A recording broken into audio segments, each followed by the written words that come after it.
Just a second. Just a second. Let's see.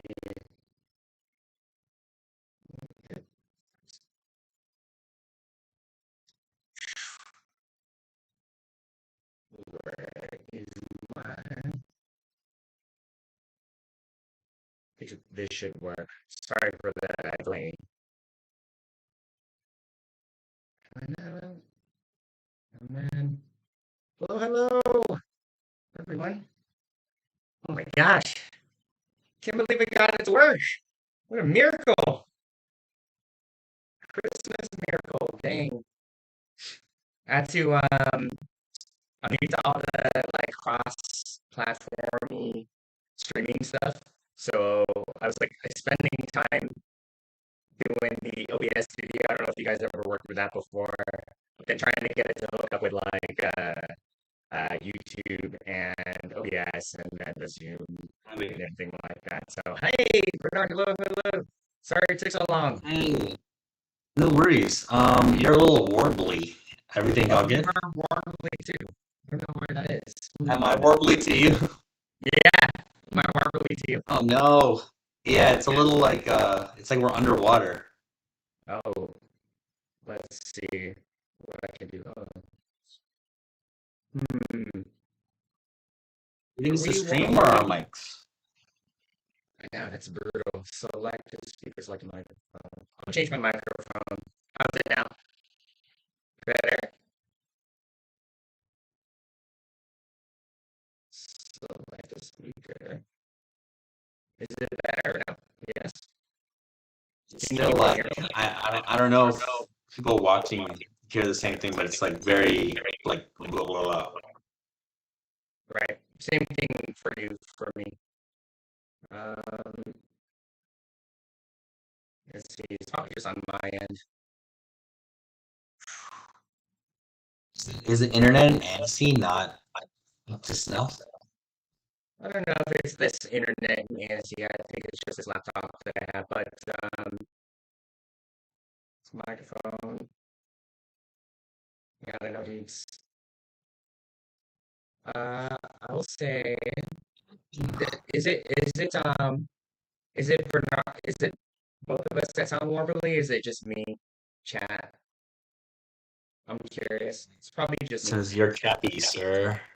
I'm choppy.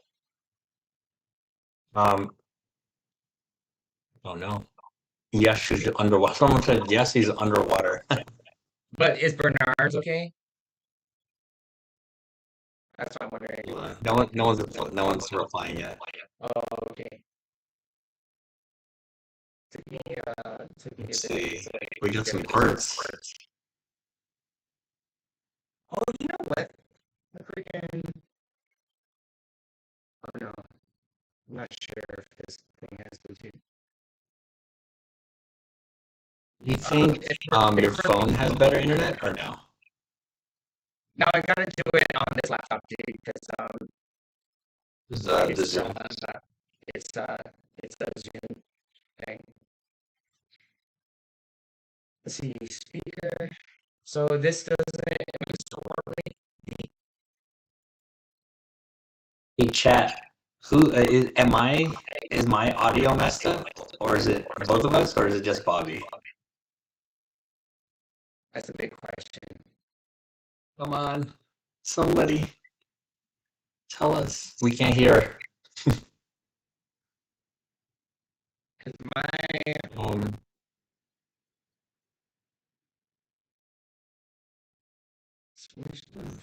We figured this out. Yeah, so if you guys had heard that, is it Bernard and me that's wobbling the audio, or is it just Bobby? It says my audio is not perfect, but it's better than Bobby's. So Bobby, you're really bad, and mine's pretty bad. Thank you, Cadence Jade 6447. Incredible. Appreciate the technical help. Incredible. Yeah, both of us just have static. Okay. So sorry, guys. So sorry. Well, Yeah. Wow. Hmm. If you're better, then you can. If you see any questions, Bernard, if anyone has anything, I'll try to figure out my audio No. woes. Well, you're getting a little better right now, actually. Really? Well, no. Sorry, you went back to like dragon mode. Should get back. Yeah. Hey, if you guys can hear me, first of all, I apologize for the audio. I apologize for the delay. Bobby's in France, and he's on like a borrowed laptop and Yeah. some hotel internet that is not too great. Annecy, amazing city.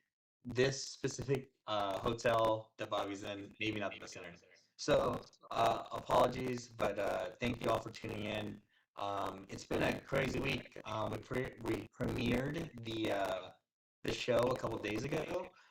The response has been pretty big. Let's see, we are at I don't know how many views now, over 100K. So many comments. I guess right off the top, well, I'll scan through these questions. Like I'll go up. I saw there was a couple, but I know right off the top, me and Bobby wanted to address something.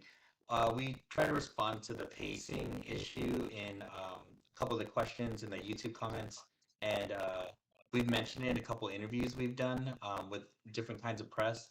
Uh, it is not it's not it's the what you guys are getting is the second part of a pilot that there's a oh Bobby you know what it might be there might be like feedback because when I talk I can hear your speaking into me, Oh, so sorry. that might be You there can might hear be like yourself. feedback there. Yeah, I can hear myself like repeating on your voice. Okay. It's weird. Okay. Okay. Still. Okay, well, I mean, I can hear it a little bit, but it's all good. That might just be because you're on that laptop.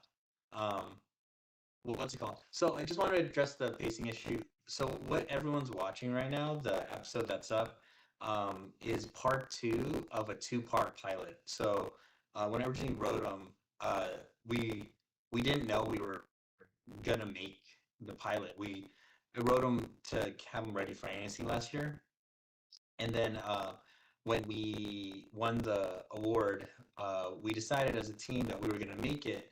Um, but when we put together all of the budget and just kind of the resources we had, the time that was available, um, we basically it came down to we had to pick one, and it was either pick the first part, which is all the things that everyone says they're missing, all the pacing, or sorry, all the setup, all the character setup, all the character wants and desires. It's a lot slower in pace because you're just getting to know everybody as you would in a pilot. Um, but then the second part is where all the action is and where they transfer or travel into the new world. Um, it was uh, even even with those two choices in front of us, it was pretty easy that we all chose the one with more action that gets us into the new realm. Just because we knew we'd have to put out a lot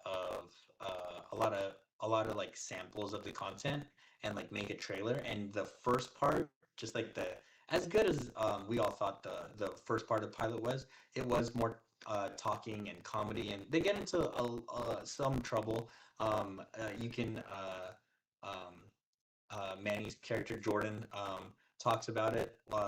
Everything that he talks about to Lola when he's explaining what happened on the mountain with like the monster and the portal and the mangoes, all of that is part of part one, and that's why we kind of had to put that in there.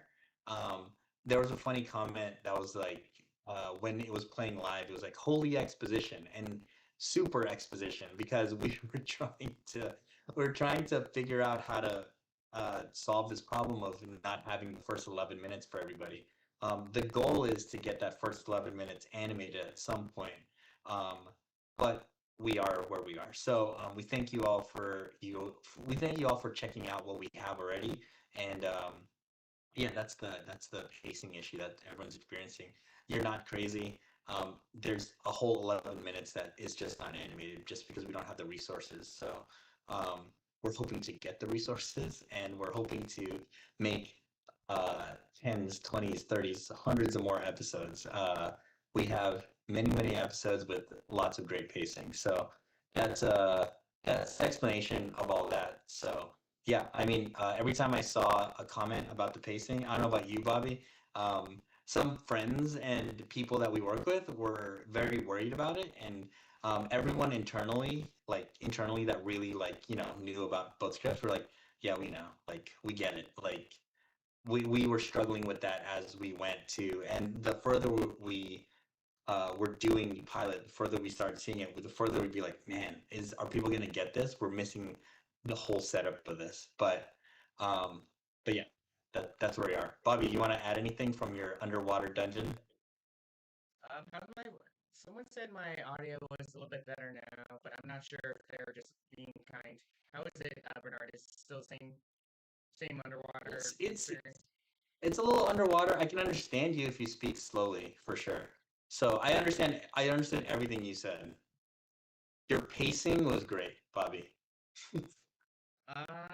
So I think I think they're I will speak slowly to what Bernard said for sure.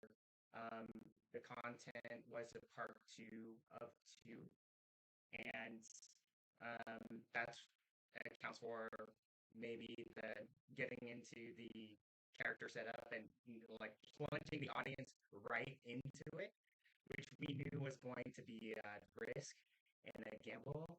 And like Bernard said, we went into the part two because that's where all the action happens.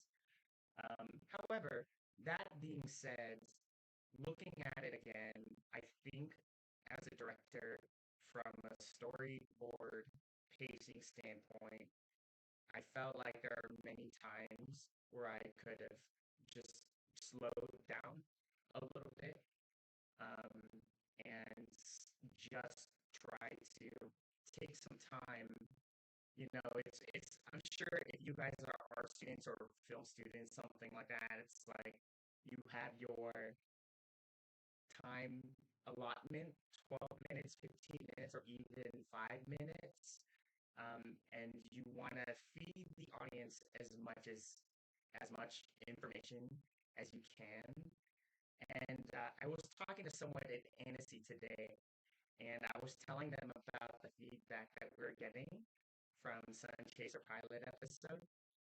And one thing that we kind of talked about is like in this sort of like the filmmaker YouTube sort of like filmmaking style. I think in my mind, I just kept thinking I want to reward the audience with as much information as possible so as not to waste their time.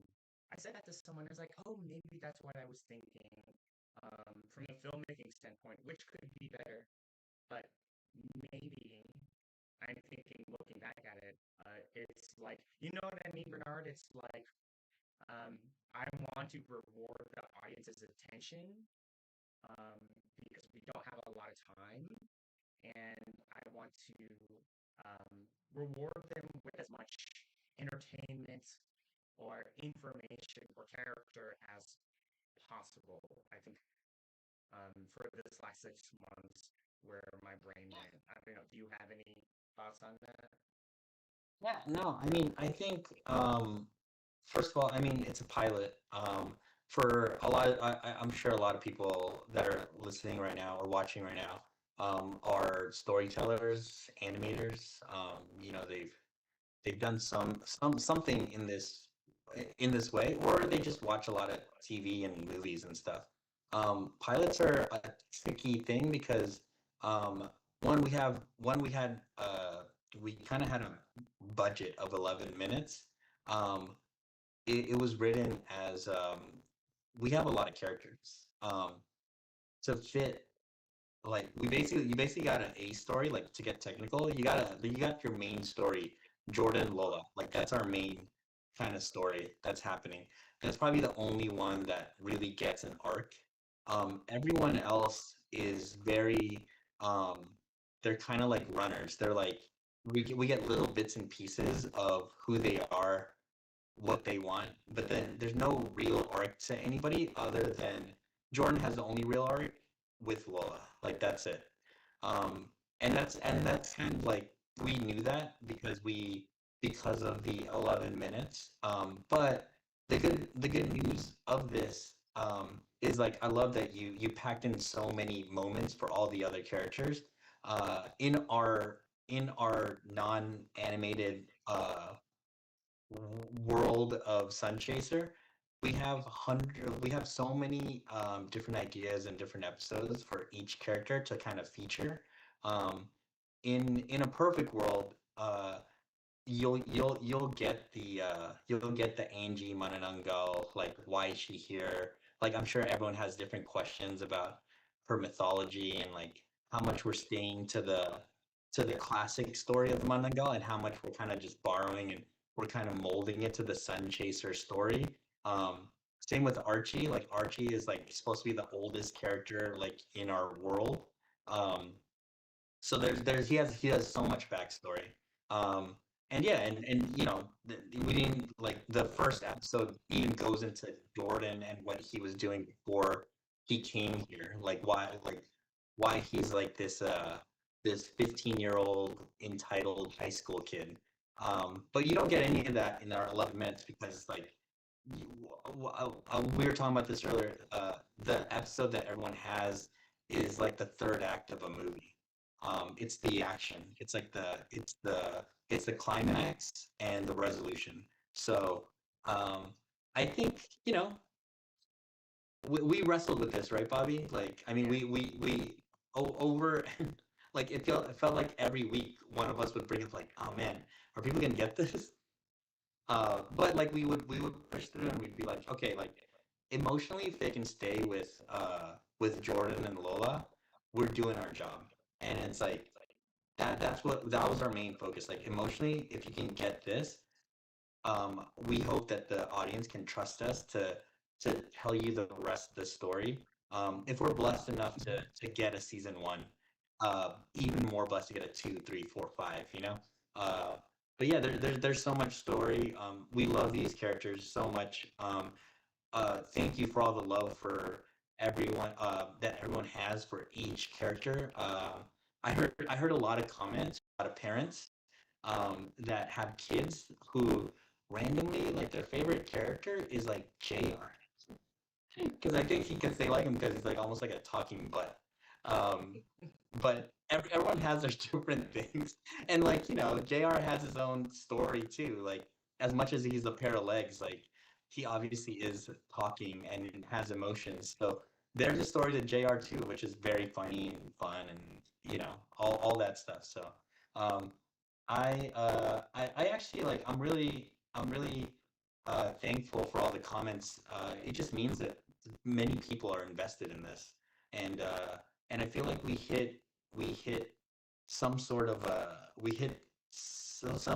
button with people that's like, oh man, this is a cool story. Like we want more. Like we want like can you not go so fast? Like we want these characters. We want to breathe with them. I think that was a couple people commented like, oh, where's the breathing room? Like yeah, me too. Like I love having scenes where like there's time to breathe and there's time to be with characters. It just like in these 11 we had room for Jordan and Lola to have their story, and hopefully the rest will come. Bobby, I wanted to I think that's everything on pacing. Do you have any more, Bobby? I wanted to start addressing some of these Yeah. questions. I was just gonna say, if you want to get to some of these questions, your audio is actually kind of like getting a little bit better, and I think I'm Oh, just okay. like I feel like a novice engineer with this ghetto laptop in France. And I'm just trying to pull knobs because I'm going through anyway OBS stuff. But I'll No, throw no worries. back and like The answer any first one, questions I'll anyone scroll has. up. Yeah, I'll scroll to the top. But the first one I wanted to actually address is this has been asked in different forums, and I got some messages on the Kickstarter about it. It was, will Sunchaser be in other languages? And that's a really good question. Number one, the answer is yes. But the first language that we were trying to finish before the pilot premiered, we're still working on it. Once we have a date for this, we'll let you guys know. But we're working on the Filipino subtitles and the language, and so hopefully that will go up soon. But we'll make an announcement about it. We know how important it is for our own country to have access to that. And yeah, so that will be up. And then as for the rest of the languages, Spanish, Japanese, everything that would be included if this was a worldwide release, that's going to be more of if we find a home for it, the streamer or the distributor, we'll work with them to get into as many languages as we can. So the initial goal is English and Tagalog, and then hopefully the rest. Any other things on the language, Bobby? I thought that was just that was something that I knew we wanted to address. Yeah, no, that's good. You covered it, man. Okay, I'm just gonna scroll, and guys, if our audio sucks, I am so sorry. Okay. Let's see. Does the fandom have a name yet? Haha, let's be sun chasers, or is that too on the nose? You know what? I'm always a big fan. Bobby, you address it. I feel like I've been talking a lot. The Sun Chaser thing? Like a fandom, a name for the fandom. Oh, yeah, that's perfect. I mean, Any thoughts? it's so simple that I think it has to be that, isn't it? Because like it's called Sun Chaser, and it would be called the Sun Chasers. Um, there are weird like hashtags that are going around on Twitter. If you guys are in the Philippines, like Lama chases sun trails or something, but it's a little something a little awkward. But Sun Chasers is probably the clearest way out. Oh man, Bobby, I'm so sorry. I cannot understand you. Um, Oh, yeah, no, it's all good. I heard a little bit about it. Yeah, I think Sun Chasers is it's kind of a natural title. I'm a fan of when there's a fandom, like it kind of naturally arises. So maybe it's Sun Chasers, maybe something cooler will pop up. Um, I'm always a fan of like where the fandom goes, like that's where it goes. So if it's Sun Chasers, great. If it's Archie's homies, that's fine too. Like whatever everyone likes. I'm just happy that people want fandom for it. Um, let's see. Here it is. Big question: If Lola is if Lola's about to use fire and a sun chaser, what would that make her a sunbender in Avatar? Huh, Bobby, would that make her a sunbender in Avatar? Lola. maybe. I think a sun vendor. I don't know how that would manifest itself.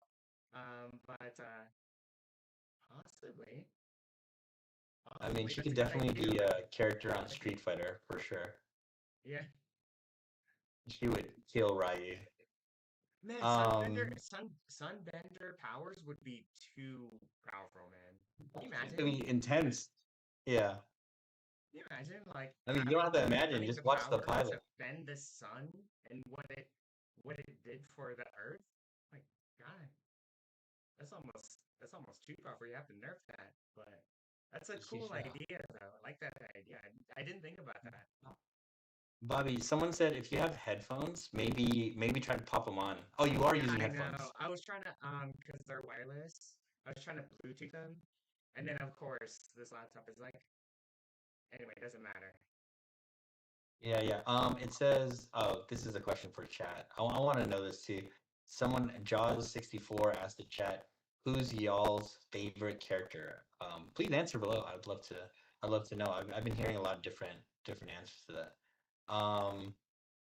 Let's see. Mine is Queen Marisol because she's just unhinged and lets the show be unhinged and unpredictable. I don't know if you guys can hear what I just said, but uh, Queen Marisol would be my favorite just because she opens up so much doors for how wild the show could be, character wise. Yeah. Yeah. Um, hold on. Oh man, that my chat just like lit up like a bunch of things. Who's y'all's favorite? Okay, cool. All right, I'm back. Will there be? So there won't be any more episodes unless a couple things happen. One, the Kickstarter is we wanted to do the Kickstarter to. Oh, someone said my volume is terribly low. Wonder. Hold on. Let me see if I can fix what's going on with me. Um, Bobby, talk about some cool stuff while I click around Zoom. What is it? See, that's the Talk about highest I can go. sorry, I wonder why it's so bad. yeah.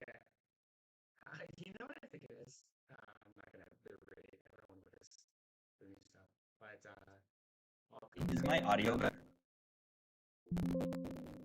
Is my audio better now? I sound better. Is my audio better? I just switched. Your audio is it sounds the same, but we can at least understand what you're saying. Which I feel like Yeah, when okay. I talk it, I sound like Cookie Monster to like everybody, which is Okay, fine. I'll roll with this until someone complains. Yeah, Which no, you sound I'm good. sure this audience. Okay. There's a question about will there be more episodes, and that really has to do with a couple things. One, we're going the traditional route and trying to find a home for it, a streamer, a distributor, a studio. We've been doing that before we made it. Um, we've been making it before we made the pilot, and after we've had many meetings with different people, different places. Um, the uh, the answer there with that is that's in the process, hopefully in a good way, but we're taking a lot of meetings and trying to figure that out. If that gets figured out, we'll have a lot more episodes, and the schedule of the release of the episodes will be determined with whoever we get that deal with. The other side of that is the Kickstarter. Um, we wanted to do the Kickstarter because we knew that even if we got a deal right off the bat, it would still take a lot of time to get that deal done, closed, and then do the work to make the episodes. We wanted to have some sort of a runway in between all of that to try to animate more, as many more as we can. The Kickstarter right now, uh, it's basically every time we get 110K, we can do another 5.5 minutes. Um, Part of that is it's a little pumped up the like how much it costs because we got to pay Kickstarter fees and do rewards and do all that stuff. So there's a bit of a uh, a cost to doing it this way, but we also figured it's one of our only choices to keep animating as we figure out some sort of a deal. So all that to say, we're doing our best. We want to deliver hundreds of episodes. We'd love to. There's a reason why there's a million islands, because we want to go to many and and deliver a bunch of episodes with all the cool people that we work with. So um, let me see. I'm just going through it. If you have any specific questions about anything, please just throw them in there. Me and Bobby are going to be here for a bit. Um, I mean, uh, me and Bobby have been doing this in different cities in the world. Usually, Bobby's in Manila. I'm in Los Angeles. Right now, he's in France. So we're really used to working in this way. Um, so please, yeah, hit us with all the questions. This is not a question, but I really like this comment. Bean Sprout 2131 said, "My whole family has been binge watching all the Sun Chasers videos and reels. We want more, please. Let's all support this masterpiece. Thank you, Bobby and Bernard, and the whole Sun Chasers team." One, thank you for the kind words. Two, the fastest way for us to get a deal is for us to get literally millions of views. So the number one thing that you can do to support is what Beansprout 2131 is doing. and just watch the pilot as many times as possible. Please share it. I know right now we're trying to figure out how to get it on YouTube Kids. Right now it's not. It's just on regular YouTube. So if your kids who don't have access to regular YouTube want to watch it, please help them watch it. It would be awesome. Also, it's very cool when we hear from people who have kids that watch it, and kids have the best comments. Like they, like You're this one kid you're was gonna like, name the mouse like mouse thing. well, my kid, but like there's that one kid that comment or one parent that commented that was like, my kid's never heard so many Filipino words before, which obviously this Filipino kid lives in not in the Philippines, but that's cool. Like, and like just that all the comments about the accents. Like someone was like, "Oh, I was so sold right when I heard the accent." It's like, yeah, it's a beautiful accent, man. Like I want to hear it more. Charo doing Lola is like the best. Like it feels so comforting to hear her voice. So, please share it. That is to if you guys want more episodes, our fastest way to get there is literally like we need millions of views. So please either watch it a million times or share it with your million friends. Um, let's see. Let's go. Let's go. Um, I love this. Bean Sprout said this again. Please do. He or she, I don't know.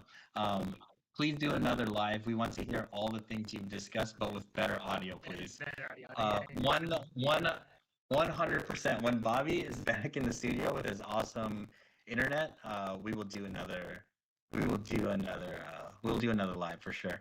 Um, let's see here.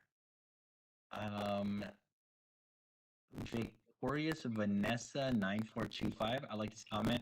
I hope it deserves more. I hope it's recognized in other countries. I do too. The best thing about that is one, Filipinos are everywhere. So hopefully it just kind of naturally spreads with our people. But two, um, once kind of kids show their other friends, it naturally spreads too. So please share. This goes back to the same idea. Please share it with your friends, your family, your kids, everybody.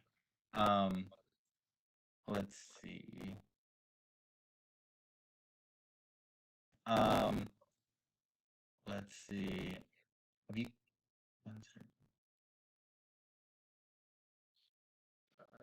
um English when it comes to the voice acting? Um, we are doing our best with that. For Jordan, he is a character from America, so he speaks like how I speak. Um, but yeah, the rest, we do. There's a script, but we also give like if there's any alterations that feel better for any of our actors playing those characters, like we do give them freedom to alter it. We do want it to be as accurate as possible. So yeah, we're trying our best. I'm sure if we get more episodes, we'll get better at it. This is our first shot, so thank you for that question. I know my audio is bad, but can you hear me? Yeah, I can hear you. As long as you talk slow, I can understand you. More, I hope it recognize it. I got an echo too, so you can hear me. I got a question on my. I don't know why they would send it into IG instead of just going to this page, but the question was, are you going to write a role for Brett Manrock? Oh, Bobby, I completely lost you. Oh, really? You lost Oh, me? there you are. You're back. You're back. Yeah, it completely like dipped out, but now you're back. Can you can you hear Yeah, me yeah, now? you're good. Good. The question was, are you going to write a role for Brett Manrock in a future episode? Yo, Bretman is I didn't know him personally. Bobby didn't know him personally, I know. but when we saw his comment, yeah, we definitely are in we definitely are talking to Bretman. If we can get more episodes, man, I would love to put Bretman in an episode. He's a He's he's like one of a made kind. for animation. He's great, man. There are so many. Like I was chatting with him, and there are just so many characters he could play. But yeah, man, we love Bremen. He's great. We would be so lucky to have him. Um, yeah, great question. Um, uh, uh, uh, will there be an interest in using OPM music? I feel like Luana said Dilim by River Maya is perfect for the series. Yo, OPM music, awesome. We will open up to so much music, so much Filipino music. So the music in Sun Chaser is definitely a focus of mine. Um, there's a reason. One, our cast is amazing. They're amazing actors and actresses. But two, almost all of them can sing, and that's not by accident. That is planned because I love doing a musical episode, and I love just dropping a song in an episode, even if it's like a 30-second song. So one, yes, there will be interest in OPM music, but also two, there will be so much music because that's something that Bobby loves. That's something that I love, and it it, it just kind of goes with being Filipino, right? I think we're just musical people, and that's why like I said, our actors and actresses are so talented as actors and actresses, but also as singers. So I can't wait to feature that. We would be blessed to be able to do that. So yeah, thank you for that question, Puppy Love Comics.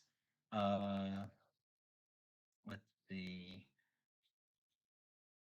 Someone said sun catchers would be a good name for the fandom. Um, That's fun. someone said amoy araw chasers. Okay, that's awesome. Let's see. People on the chat really like that one. Let's see. If okay, let's do this question. If we were exploring the character's motivation and such, would you do it on future episodes, or would you redo episode one to include part one you didn't include? That's a good question. A lot of motivation, especially from Jordan, and a lot of characters, like their kind of initial thing, happens in that part one of the pilot. But I think even as you go along, if you get a episode two, three, four, and you just kind of keep going, um, motivations they're there, but they also change and they evolve. So it's constant. I think I've talked about this in an interview we did earlier this week, Bobby. Like the first thing I try to figure out with anything is the emotion of it all. So like we're always centered in on each character's emotion and motivation. So yeah, great question from Chris Channel 5501. Thank you. Um, there's the Bretman Rock question. Uh, let's see. I imagine if the Bakanawa shows up. Well, it showed up in our trailer for sure. Oh, it showed up at the end for sure. So it showed up a couple times. It's a big part of the story, honestly. Um, so Bakunawa is, without giving away too much, um, a big part of the story, and you will see that character for sure. Maybe played by Brent Monroe. Who knows? But Bakunawa Bremen Rock, dude. Um, Hey, let's how see. could we go less than the Bakunawa for Brett Manrock? No, man, there's so many great things. I'm so happy that people caught his comment on the IG like a couple weeks ago. Um, Someone said, "How do you?" This is a good question, because this has been brought up by a couple different people. This is from Puppy Love Comics again. Uh, how do you feel with the new movie Forgotten Island by DreamWorks? The timing of two new Philippine animations coming out back to back is crazy. Bobby, do you want to? Are you clear enough to? You can. I think I can hear you. You want to talk about that one? Hopefully my audio is okay. I'll just speak slowly. But um, we would be lying if we didn't say that, oh, is it going to affect the viewership of Sun Chaser? But the more mature way to think about that is um, high tides raise all boats. And if they do well, we will do well. Um, and we know those guys. I'm good friends with those directors. And I just wish what they're going to bring, especially from the feedback from Annecy here in France, is it's going to be massive. It's going to be monumental, and it's going to be a big film. And I'm like, yeah, this is in terms of like the Filipino ness of it, the Filipino culture ness of it, it's a win. It's a win for the culture. It's a win for the country. Um, I don't think it's a zero sum game though.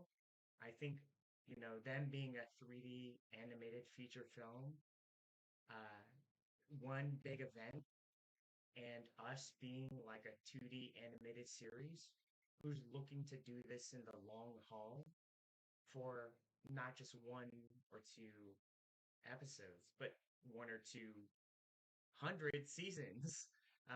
We're thinking long term, and that's just on a different, maybe wavelength of where our goals are for Sun Chaser. So it is the same, comes from the same culture, but Bernard and I have talked about it. It is apples and oranges. And the biggest thing we can do is support each other.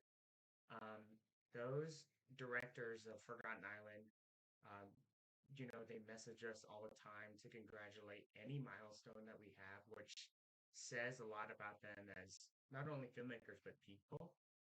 I think the best thing that we can do as like a Sun Chaser thing is instead of looking at them as competition, is support them as well. I know Bernard. Go ahead. You had the same. You have the same. You have the same sentiment, and also Liza is in both. So we we Hey, have a soft spot in our hearts for her. yeah, I haven't watched Forgotten Island yet. But everything that I've heard and everything that I've seen, I got to be at the trailer event at DreamWorks like a month ago.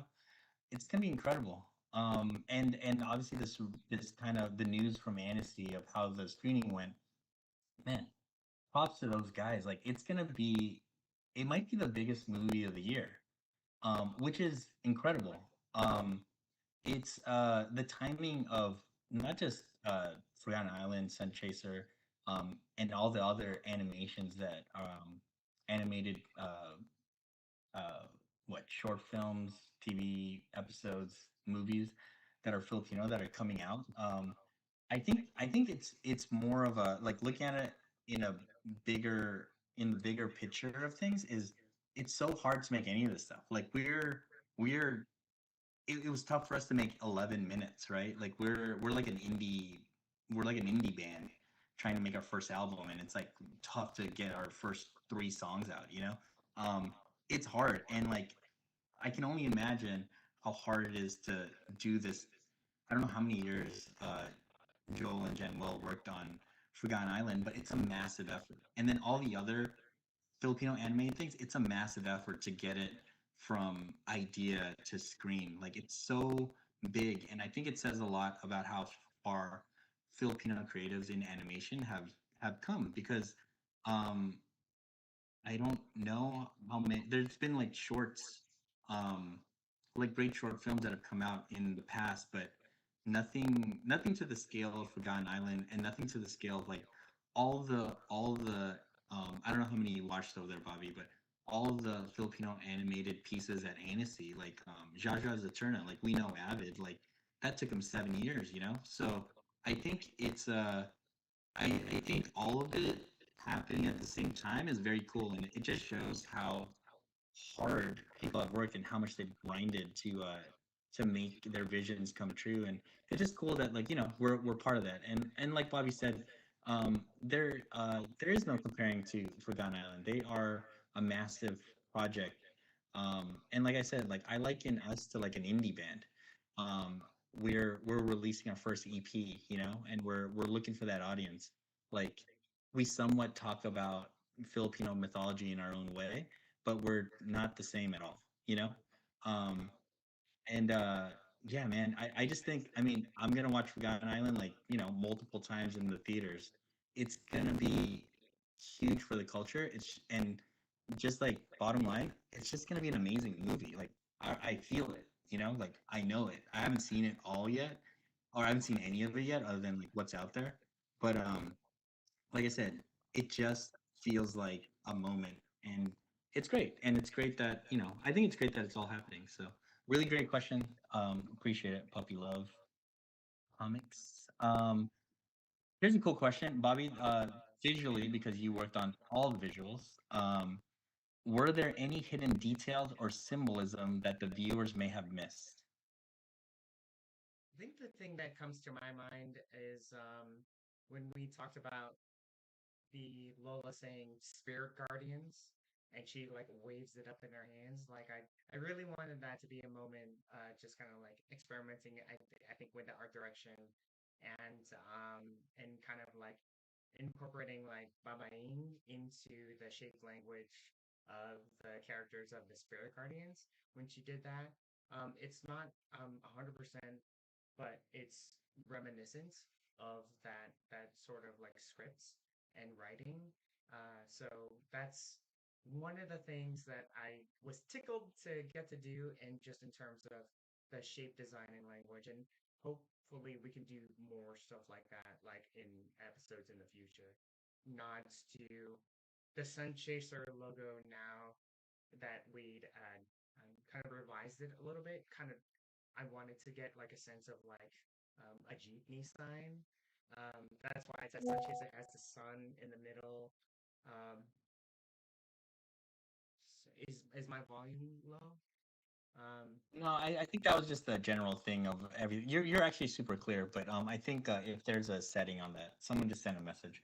Oh, Sorry, we interrupted your answer. no, it's okay. I mean, like I'm cranking my volume, but apologies for the for the volume again. But like even the new Sun Chaser logo, it, I was like, oh, it'd be cool if it was like on the front of the Jeepney, or it kind of felt like those Jeepney signs that you're kind of used to seeing, with the kind of decor and just kind of like all of the frills and design little elements, that would harken back to like when you would see like a sign in front of a Jeepney windshield, these kinds of things. So little things like that, um, would would uh, would help.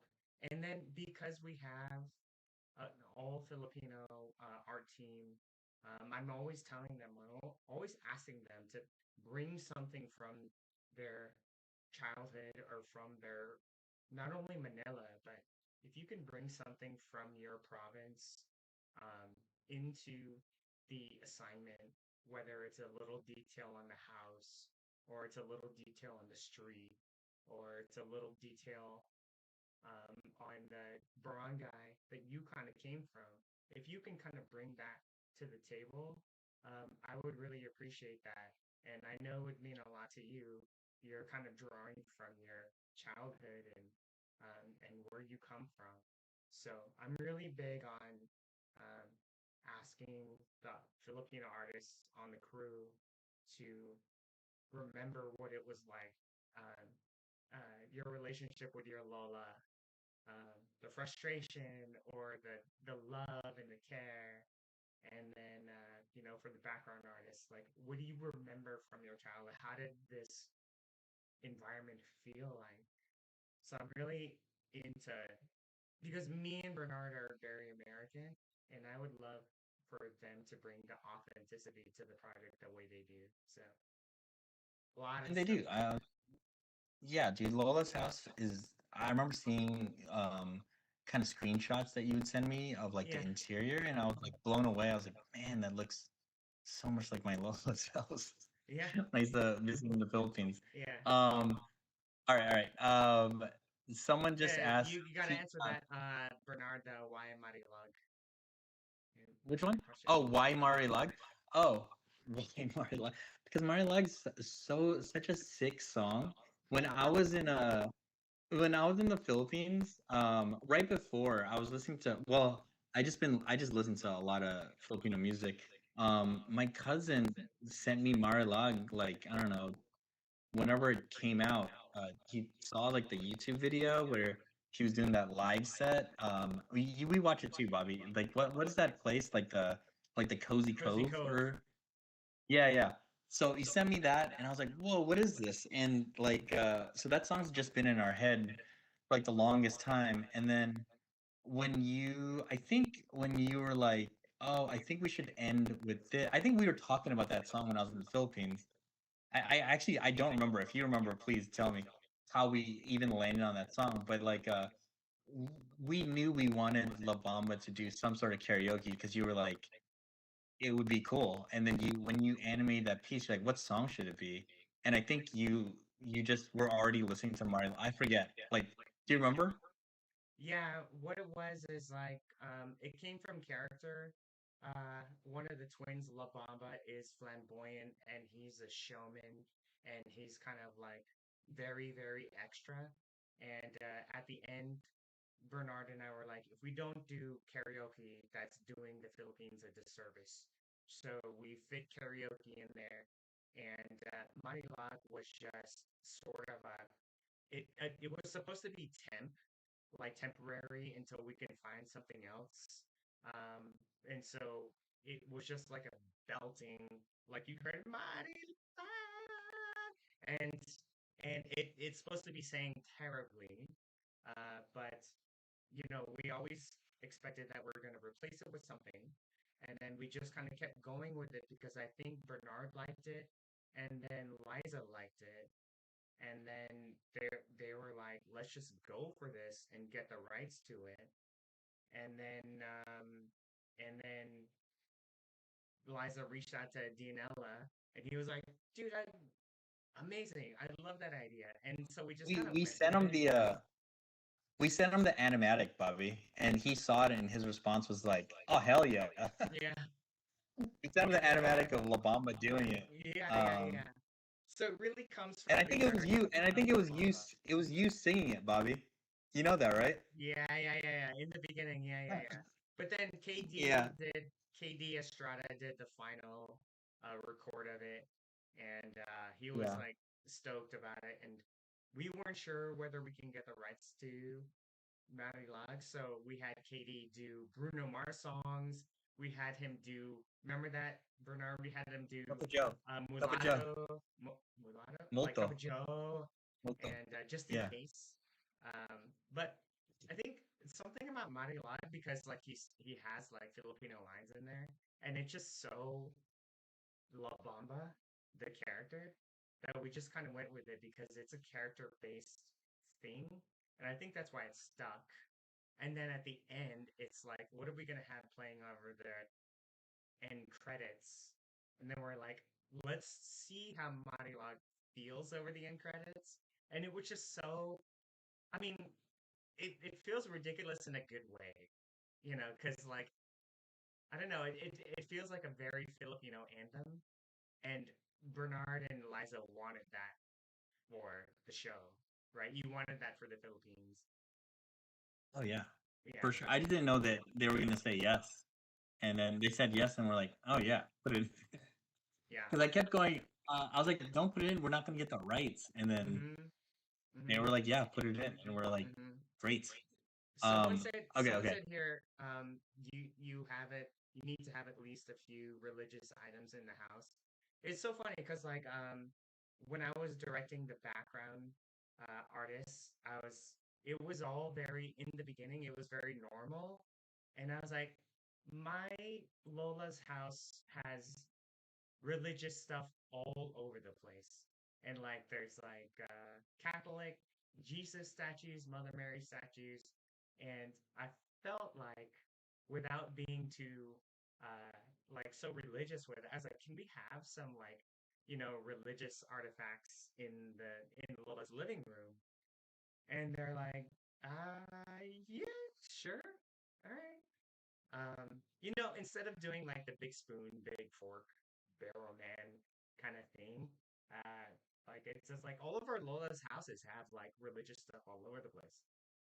And it was so funny because like the next pass that we got, it was like this detailed Jesus on the Christ thing in the background. And it's like, oh, oh, oh, all right. Yep. Okay, let's just go with it. It's a little bit too detailed for my taste, but if you feel like that's what your memory was, man, let's run with it. And I mean, if there's so anything that you can remember like perfectly in detail, it's like these massive religious pieces in the houses. I Because like when know. you're walking down the steps Yeah. in the middle of the night, and then Yeah. Jesus is looking at you, you're like, oh, Yes. Yes. Yes. Yeah. oh man, Yeah. yeah, yeah. Okay, Anyway, you take someone. some stuff, Bernard. I've been talking for a bit. No, no, no. Kiko Crunch says it's just one word with a question mark. Tikbalang. And my answer Oh, to you is almost any and every mythological creature I have in a document as a character, as some sort of character idea or multiple ideas. So the Tikbalang for sure.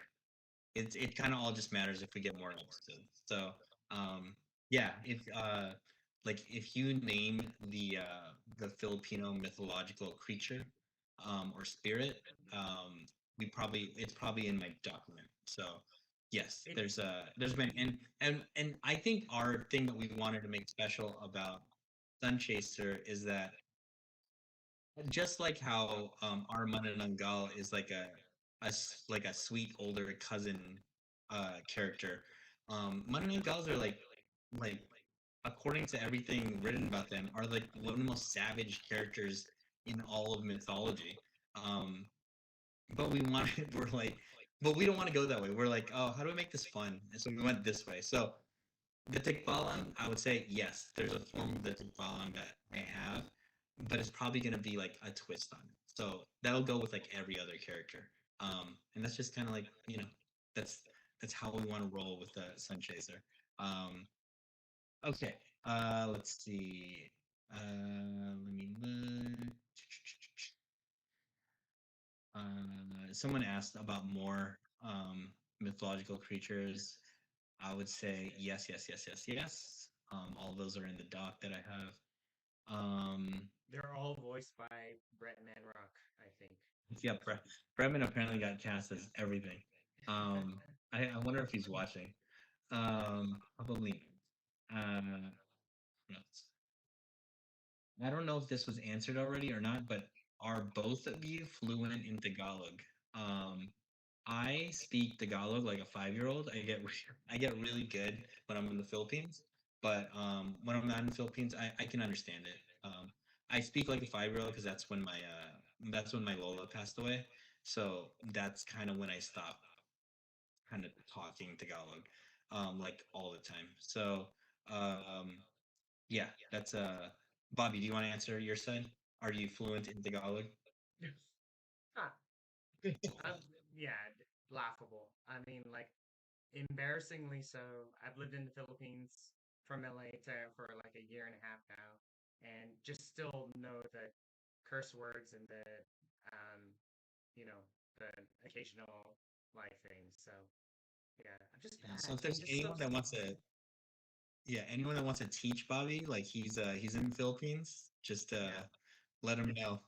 I'm just so slow at learning. I'm so slow at learning languages. Yeah. So Jaws 64 has a really fun question. That person says, "Wait, if there's a Lola, where is Lolo?" And I love that question because that is a story question. Um, I know Lola is frozen and we need to save her. There will be a lot of episodes. Obviously, like Mam Charo is playing her, so we want Mam Charo on the show. as many times as I can go back in time and show Lola, or there are other ways. There are many ways that Lola can show up. Um, I'm gonna do it, and part of that is gonna be a lot of backstory, or maybe not backstory. Maybe Lola exists. I don't know, but yeah, that's a great question. I love it. I love where your head's at, Jaws 64. Um, I mean, if we're gonna turn this into a writer's room, like I don't know, maybe he went the spirit guardian route. Who knows? We can move on. But yeah, maybe maybe maybe people aren't always spared. You know, like going down this sure. route. Maybe. I wanted to address. This is not a question. This is more of a statement, and I agree with this. But I wanted Bobby, maybe you can address this a little bit. Uh, it's cutie patootie. It's a bad word at the end. Says, I don't think people mind that episodes are at least 20 to 30 minutes long. I agree. But Bobby, you want to address why our episodes are not 20 to 30 minutes long? Yeah, well, I mean, there's a narrative reason from the get-go, and I think that in the beginning there were shows that we were inspired by because we both met at Disney. Our house was one of them that were 22s. But we're also really inspired by the narrative efficiency of something like Amphibia, where they can have something like at 11 minutes, 12 minutes, and put over a like a narrative that was fun, had um, A and B story. So we that was something that we kind of wanted to challenge ourselves towards. And then, a lot of it just kind of comes down to the economics of it. Um, we don't necessarily have the Disney television animation um, money. So it's more efficient for us to kind of concentrate on splitting that in half, which is like the 11 or 12 minutes. And we're even thinking about that a little bit of if we could split that in half, which would be like 5.5 minute, 6 minute episodes. But the tricky part is still having it be serial, still having one episode connect to another.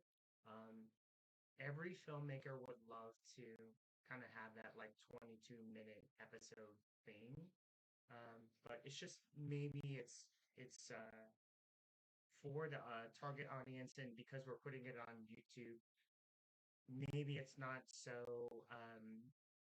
it doesn't fit the like sort of like target demographic, and also actually, to be honest, like the target audience like attention span, like for me when I was at Disney TV, when I started to watch 11 minutes, and Bernard and I talked about this, I was like, I love that so much.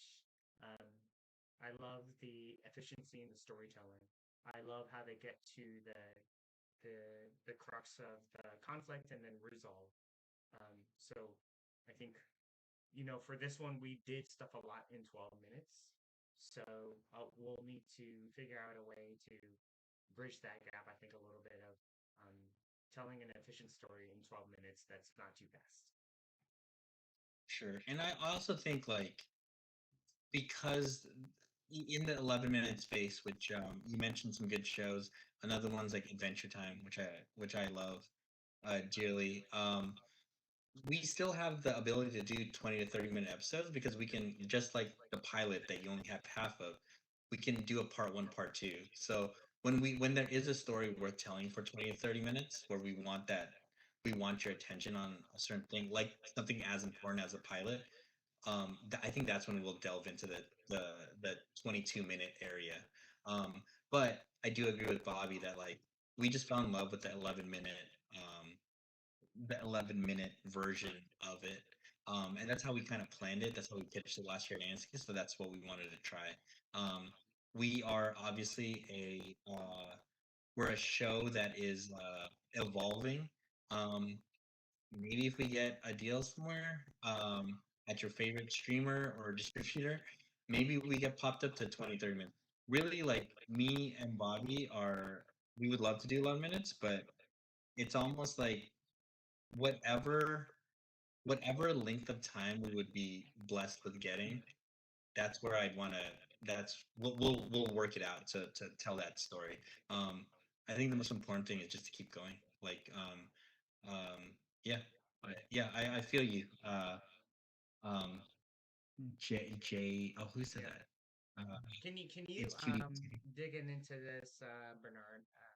Sorry to interrupt, but like Thought Espresso says, can you talk to us about the challenges that you faced and why you said this almost didn't happen? It feels like Thought Espresso is like a filmmaker herself, and maybe aspires to um, make a show as well. Do you kind of want to talk about the Yeah. challenges, the big challenges up front and now? I think I think everyone knows if you kind of tune into any of our stuff on IG. This me and Bobby have been working on this since like 2019, so it's been like, about 7 years. There are so many times where in all that time we're not working on it all the time. Bobby's working somewhere else. I'm working somewhere else. We would revisit it here and there. There was obviously a global pandemic.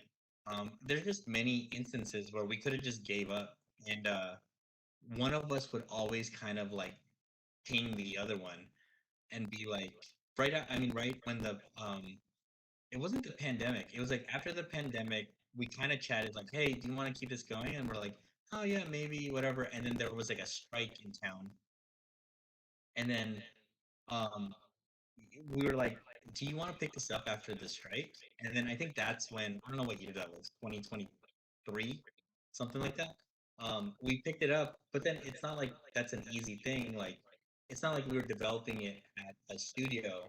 We were developing it like with us, like you and I over email and like lunches and coffees and stuff.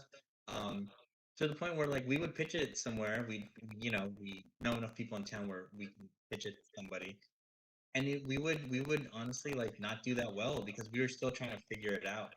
We'd do okay, but it wasn't like it wasn't a home run. And it took a long time for us to figure out what the show we wanted to make was. And in all those instances, um, Thought Espresso, uh, there's many times where either of us or both of us could have given up. But I think we always would kind of text each other and be like, "I think this is special. Like, I want to keep going. Let me get a shot at that story area again." Or like Bobby, you'd be like, "Hey, I really want to do good on these like character designs that I'm doing. Give me another 2 weeks, and I'll hit you back." And then so we would just keep doing that over and over and over.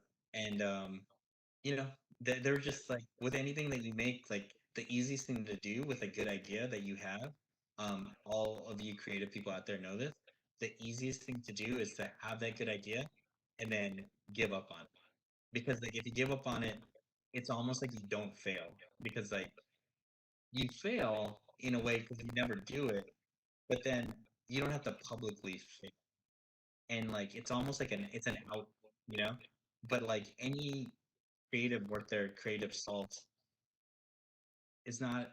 I mean, we're all afraid of failure a little bit, but like you'll embrace that failure and then make it better.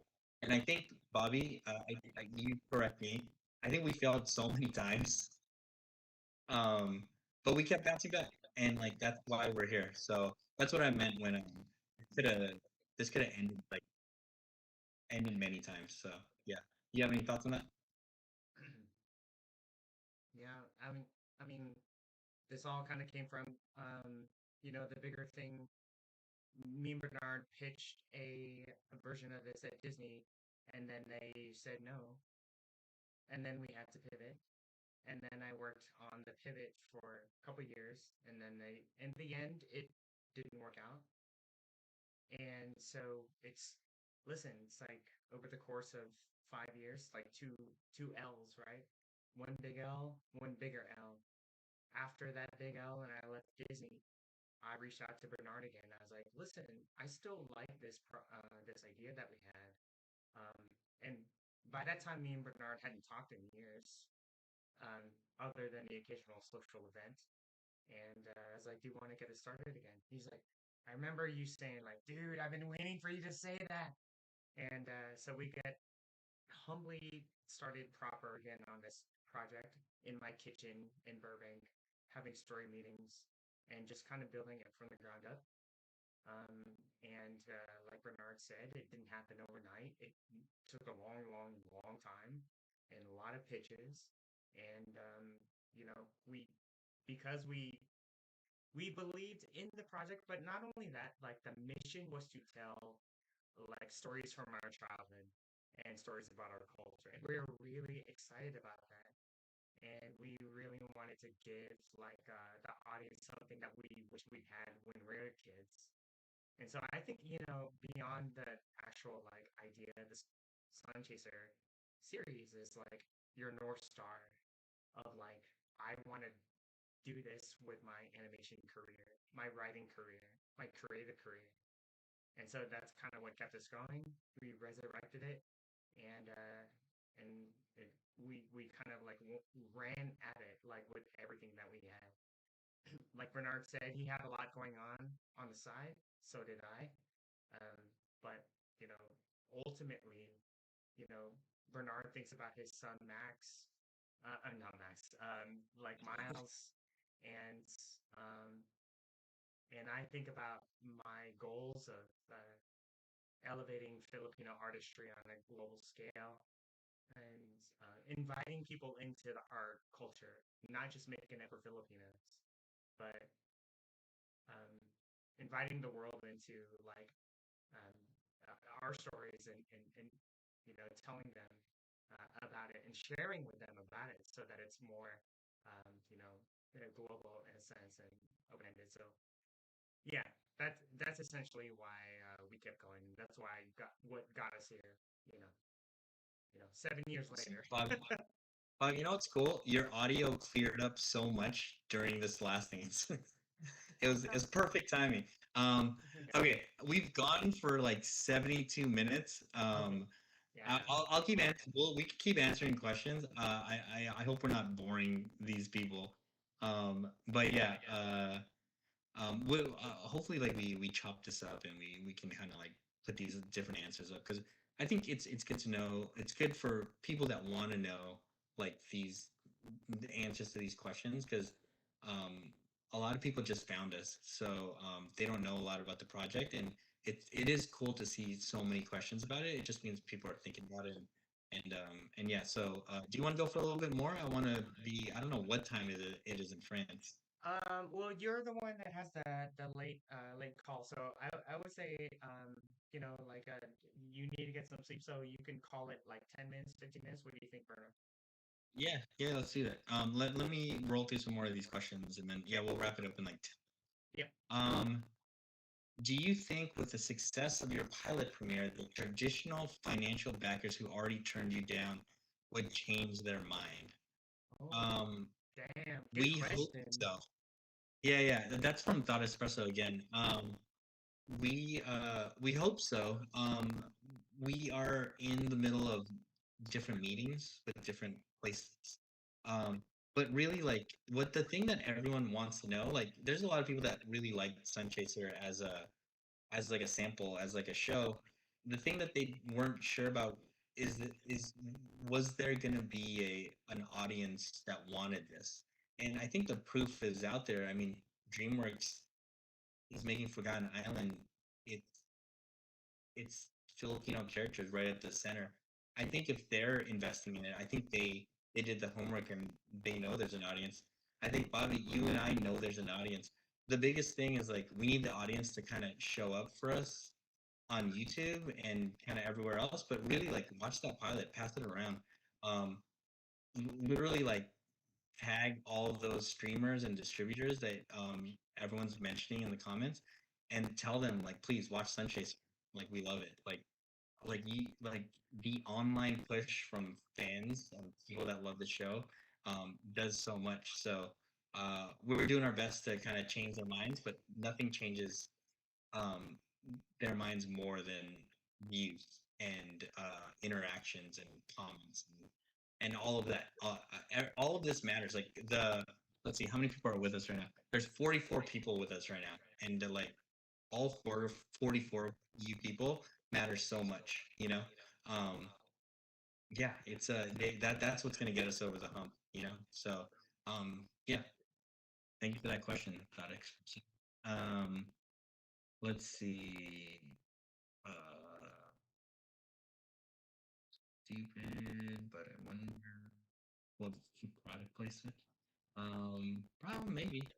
Um, let's see. Dignity or I'm gonna research or mythology. Suggestion. Uh, did you? Well, I'll answer this one real quick. Did you do your own research for mythology, or did you consult someone for it? I did both. And not even specifically for Sun Chaser. I read a bunch of different things, so I've been kind of looking at Filipino mythology for years and years.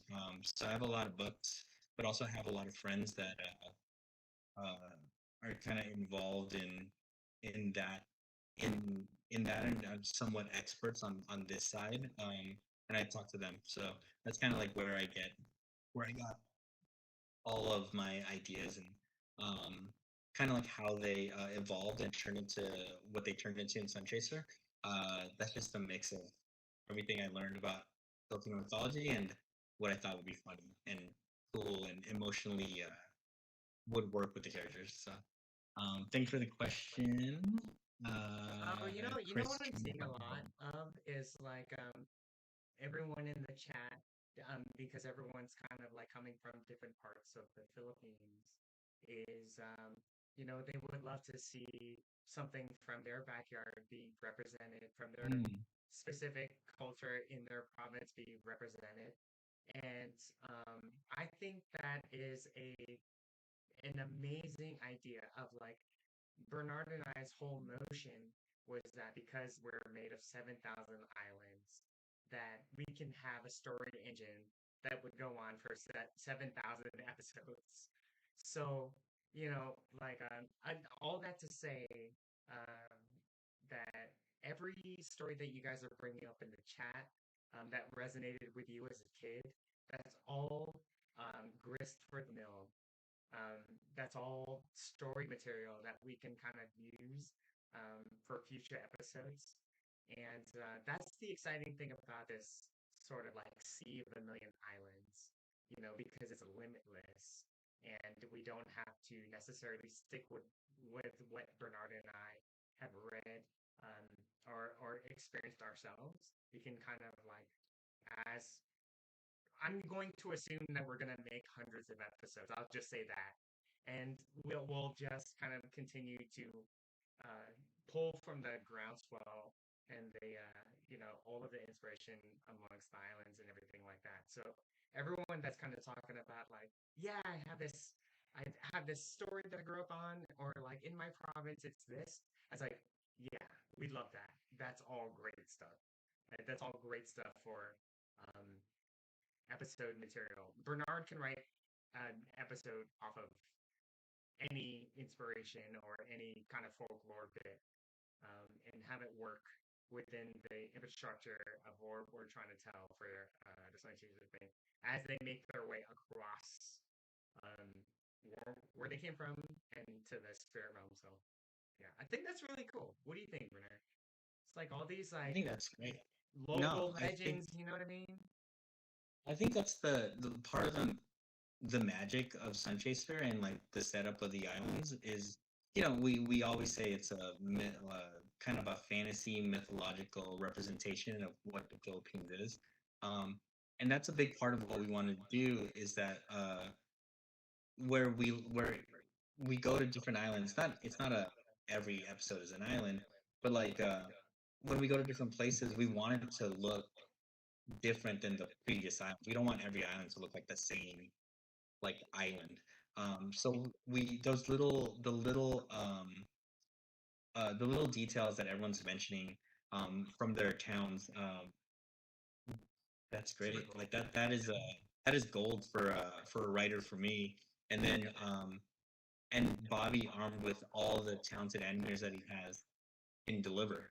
Like they like it, like that. That's what makes this the most fun is that there hasn't been an animated show like this that has the opportunity to do this, like is set up for the opportunity to do this, because that's kind of the whole point. Like we just like I grew up watching cartoons. Bobby, you grew up watching cartoons. Like I didn't watch any Filipino cartoons, you know? My son is he's Filipino because of me, but he's also Japanese. Um because he's half Japanese, he gets access to a lot of Japanese cartoons. Specifically growing up when he was younger, he watched Doraemon, you know? Um I don't know what that is in for us, you know? Mm, And I think that's it's a cool thing to be like, if we were successful, if we got to make these hundreds of episodes, like we could be that thing for kids growing up, you know? mhm, For Filipino kids and for the rest of the world, but like specifically, like I don't remember having a Filipino cartoon, you know? I grew up watching DuckTales and Gummy Bears, you know? Those are my big inspirations for this. mhm. But yeah, like yeah, that I love all the detail, and like I'm probably gonna copy and copy and paste this chat just so I can remember all of these little details from different towns. It's great. It's a beautiful thing. Philippines is a beautiful Sorry, place, you know. hard Beautiful pivot, to see it. Bernard. Hard Yeah. pivot, Bernard. Did you want to tell them how Ding Dong came into the fray? How Ding Dong came into the fray. Like Yeah. we So auditioned uh, Zia, and then there was a yeah, temp voice. yeah, we auditioned Zia, who Liza really wanted, and we were like, yeah, like we'd love to hear her. She was incredible. But the temp voice that was talking was doing the lines with her was Ding Dong. And we were like, oh, that's Ding Dong. Obviously he's like a really great actor, but like his voice was so had so much character to it that when when we um kind of let Zia know that we wanted her on the show, we also asked like, hey, like, do you think Ding Dong would want to do it? He was the voice on the audition.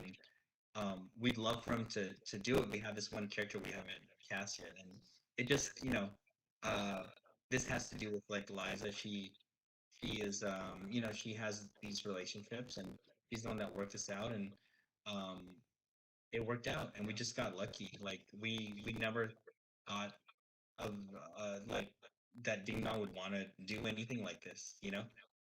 So yeah, it's really cool. And like Bobby, you record him in studio. I saw the video. Man, he was great. He was so animated. Yeah, Um, and you can feel it. You can feel it in the Necrofrost shirt. yeah. Well, Bernard was like, Bobby, if we get Ding Dong, we're gonna have a fight scene, battle scene of Charles Santos fighting Ding Dong in the magical Filipino mythology. I need to have that happen. Gee, that's like a dream scene. I still can't believe it exists. It's very cool. Yeah. But yeah, like what? How was it when were you like blown away by his performance in the studio? Because he was like into it, man. He was going at it. The thing that Ding Dong brought to the role was something more than just a demon. It was um it was a demon that had a sense of humor. As weird as that sounds, it has he brought a demon that reveled in um uh, like a chaos and kind of a jokery kind of like bit to it. And when he started to bring that to the role, like laughing like hysterically like a madman and going, "Oh, hey, ha ha, ah!" I was like, I mean, I didn't think about that, but let's just roll with it. And it brought a little bit of a, in a weird way, brought some humanity to the character, which could easily fall into like a just straight bad guy. I want to answer this one real quick because we get a lot of Yeah, these go for it. One Piece comparisons. Yeah. AB, and I also want to answer this because this person is talking to us from Ireland. ABC damn. Delk says, "What's up, ABC Delk in Ireland? What were your inspirations for the show and the world of the Somi? Was One Piece an inspiration? Hello from Ireland, by the way." Um, the main inspiration for the Somi, the islands, is the Philippines because we wanted to basically do the Philippines, but in a mythological way in a different world. So that's the main inspiration of it. We cannot dodge the massive inspiration that One Piece has had on everybody just because it's so big. Like I've watched I haven't watched all of it. There are so many episodes. I think I'm like 300 in. But yeah, it's there. It's a seafaring adventure. We are a seafaring adventure. But I think that's where it kind of stops. It like everything else kind of comes out of the characters that we have and really the Philippines. But yeah, there is that spirit of One Piece that like you just can't avoid and like yeah, like when you watch One Piece, you're involved in One Piece. And I've watched 300 episodes of One Piece, which is paltry compared to everybody else. But yeah, it's there. Like we can't avoid it. It's like not getting inspired by Earth. It's like it's just there. You're inspired. Yeah, One Piece is incredible. Thank you for that question, ABC Doc. And how are things in Ireland? Let's see, a couple more questions and then Funny, I wanted to touch on that, Bernard, too, because when we were coming out and releasing press art for Sun Chaser, on the surface it looks like One Piece adjacent, and I totally get that, right? It's a seafaring adventure. Had a hat that was like a very Filipino hat that because I didn't watch a ton of One Piece, and then when I looked at it, I was like, oh, that's very similar. So I try to actively try to uh, veer away, I think, a little bit. But I think the cool thing that I didn't even think about until now is like the feedback from episode one. You get very little One Piece comparisons because I think, first of all, we haven't gone on to the sea. Second is that I think you wrote something that's very Jordan Lola focused. So it's very different character dynamic. You know what I mean? So I think that kind of automatically kind of sets it apart. I would say. yeah. Sorry, my computer like froze. I think I lost your last 15 seconds. Oh, cool. Yeah. Yeah, No, yeah. Sorry. I What was was just gonna say. sorry about me? No, no, no. You're good. You're good. I think it's mostly my fault and this fault and this laptop. But I was just gonna say that what really sets it apart for me is the relationships, the very personal relationships between like Lola and Jordan. I think you know, because that's what the episode one was about, and wasn't necessarily about fighting pirates yet. So Yeah. I think I'll just go back to it. It's before I add in the jokes and put in the adventure. I always want to center the characters on emotion, and specifically for the pilot, it's Jordan and Lola. Um, in the future, it'll be other characters, and like as long as we center in on that emotion, the crazy stuff that they do, the cool adventures, all the jokes, all that stuff will work as long as it that emotional kind of roller coaster that you're on for the episode is there. Um, and I think that's what like Bobby, you and me are like the main creatives on this, along with the hundreds of other people that are working with us. But because the vision's coming from you and me, and like we're on the same page about like we want to be true to these characters. We want to deliver big laughs and big adventure, but like in the end, as long as we're true to the characters, like we're really happy with the show that is made, the thing that we put in front of everybody. And if that reminds you of other shows, I think that's awesome. That's a compliment. Like if we remind you of One Piece, like One Piece is like we'd be blessed if we did the thousands of episodes that One Piece has. That'd be cool. Like that's such a compliment to be compared to that. It's such a compliment to be even mentioned with Forgotten Island. Like that's such a different thing. That's like on such a different scale. We are like this. I always go back to we're like this indie thing that we are hoping and praying can exist, and to be mentioned with all these other really great shows and movies. I think it says a lot about what we've done right now and what we're planning for the future. And just thank everybody for the support and hopefully, like, we just keep going. Um, what's it called? Bobby, my thing has like crapped out. You're what? Hold on. My chat. Hold on. Let me reload. Oh, But do you have a questions on your side? 'Cause I can't. My thing is like messing up.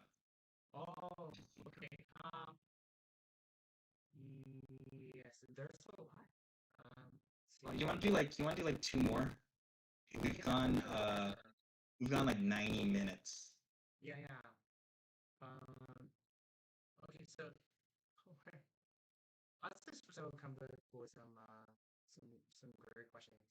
Um, and maybe I'll just like put this one up there. So in your mind, Bernard, is Archie and Angie, are they like, what are they like guardian angels or like protectors, or where do you, where in your mind do you see their major role in this Um, whole series? Archie oh, and you Angie. broke up, Bobby. But I think I got your like.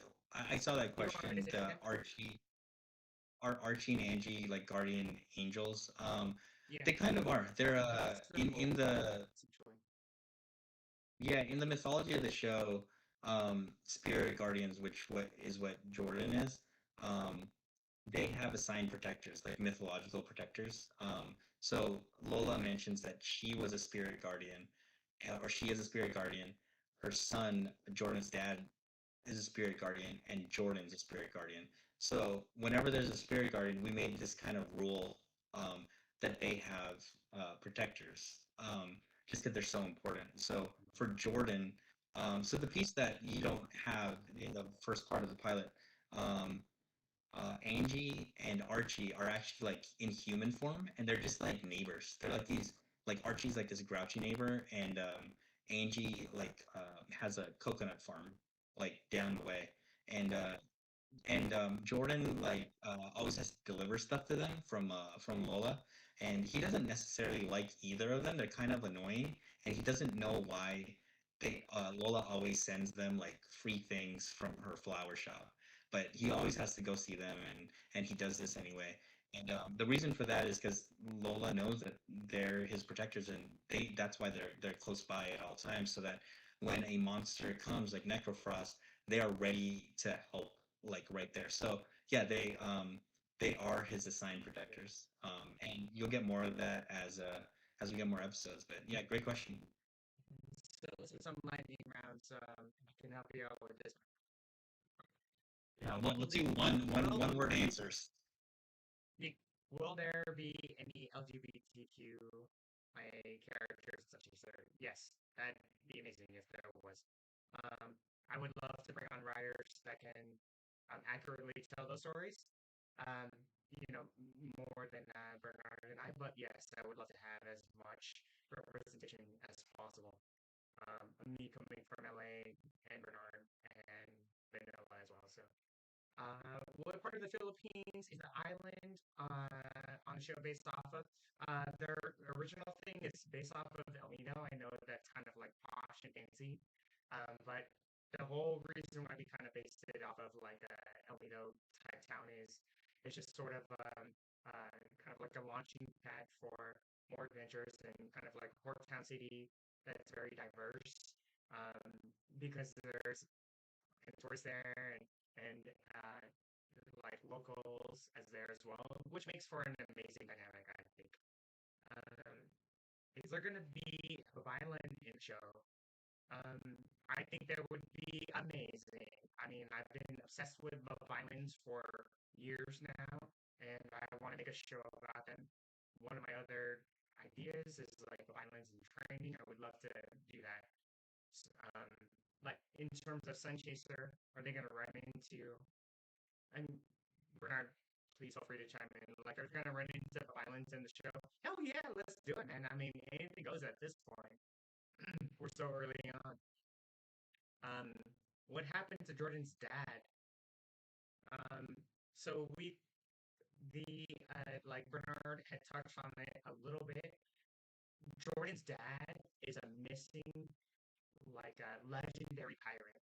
Um, So in the beginning of the show, you know a little bit about what his legend was. He was a spirit guardian before, just like his mother, grandmother. Um, but he's gone missing because he went too far. He flew too close to the sun and went missing. Is that accurate, Bernard? What do you think? Yeah. He's Archie says it. He calls Jordan's father the Sea Breaker, and that's kind of like his name he's known by. He's the stuff like it. So yeah, he's like a legend, and we'll see when and where or if Jordan ever finds him. So Puppy Love Comics says Lola was the ice monster. You guys saw the romantic tension, right? I don't know if there's any romantic tension. Maybe, I don't know. If that's the way you flirt, that's the way you flirt, I guess. That's more of a that kind of more reveals more about the person asking the question. Oh man, Um, that's really fun. yeah, that's Right. fun. Yeah. So what would you go be? Would the moving forward in the future, is the show going to be more character or plot focused? Sorry, say it again. Uh, would the show be more character or plot focused? I think you need a little bit of both. I mean, it's it's hand in hand. I don't think that's like both are very important. Um, they kind of push each other. So if we do a good job, you won't even think about it. Yeah. Yeah, gotcha. And then we'll do. Let's see. This is fun. Was Liza meant to play two characters? She did a good job playing these characters who are very different in terms of personality. Um, did you ask me a question? Sorry, Bobby, you're like underwater again. Okay, so was Liza meant to play two characters? She did a good job playing these characters who were very different in terms of personality. I think I mean she wasn't meant to, but like when we were talking about it with her the other night, when the opportunity to do Marisol, Queen Marisol showed up, uh, I think me and you were like, I wonder if Liza would do it, just because like they are so different. And that's thanks to Bobby. Like like I mean, not everyone sees everything, but like uh, what's it called? We weren't even supposed to do that part because I thought we maxed out our minutes already, and then Bobby just like thought of that last scene in the throne room, and when we were like, oh, we're allowed to do this, and we're like, yeah, we're allowed to do this, and when we finally kind of got that scene, it was like, Bobby, I think you're the one that's like, you think Liza would want to do this? So and she killed it. Yeah, she killed it. She's like two different. She's very much two different people. Yeah, that's awesome, man. Bernard, we'll let you go, man. I know it's late over there. Or if there's any other questions you want to answer, or are you good, or you want to? No, I'm good. I'm good. I think like as we go along, I mean, we have. Meet next time. Yeah, we can do this and we can do this another time. We can answer a bunch of questions. Yeah. Maybe we'll do a little watch party. Maybe we'll bring on a guest. I don't know. Yeah, I'm down to keep going as long. Dude, like I said, like we love all the support and all the people that care about it. And the least we can do is answer people's questions because yeah, there was a time when the only people interested in this were me and you, Bobby. So this is a great thing, and yeah, man, it's been a pleasure to talk with everybody. And Bobby, please enjoy the rest of the time at Annecy, and I'll see you soon. Okay. All right. Yeah, I'll see you soon. Thank you everyone for showing up, and we'll see you at the next Q&A to get to hear more of your questions. So thank you guys. Bye. Continue